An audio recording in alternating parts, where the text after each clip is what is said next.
Tonight, new surveillance details each stop of 32-year-old Jesse Rucker's alleged crime spree yesterday. You'll remember that wild police chase yesterday that ended on I-40. Police say they were chasing him after a slew of robberies and carjackings all over Davidson County. News 4's Courtney Allen joins us with that video. Courtney, some of these businesses are pretty shaken up. Yeah, Tracy Marius, some business managers I talked to say they feared for their life. One even had an employee quit immediately after Rucker came through the door yesterday. I just couldn't sleep last night because all I kept thinking about is the clicking of the gun in my ear. And Teresa Smith dreaded going to work at Metro by T-Mobile today.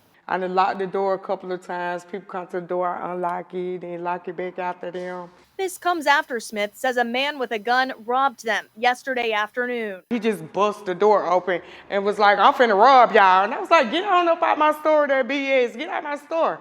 And he pulled it out of his pocket, he cocked it. He said, "You think it's a game? You think it's a game?" Smith says 32-year-old Jesse Rucker demanded another employee in the store grab the iPhones from the back, while, oddly enough, Rucker starts throwing money at Smith. Then he walked this way. He tried to take this display phone, but he realized it won't come out, so he just did that. He grabbed a couple of cases, grabbed this whole rack, except for those two, picked up this, came back, like maybe right up in here somewhere, met her with the phones, and just walked back outside. Police say Rucker's business robberies kicked off Wednesday night at a gas station in Jolton.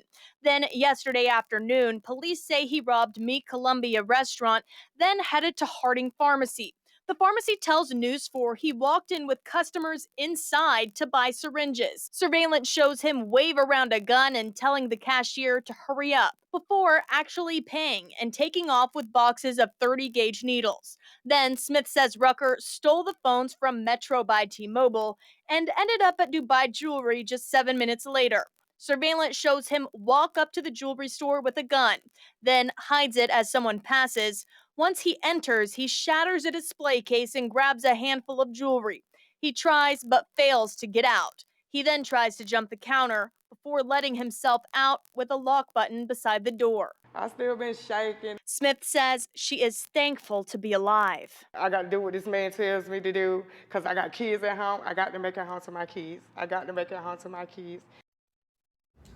Metro police say Rucker committed personal robberies and carjackings in between his stops at these businesses.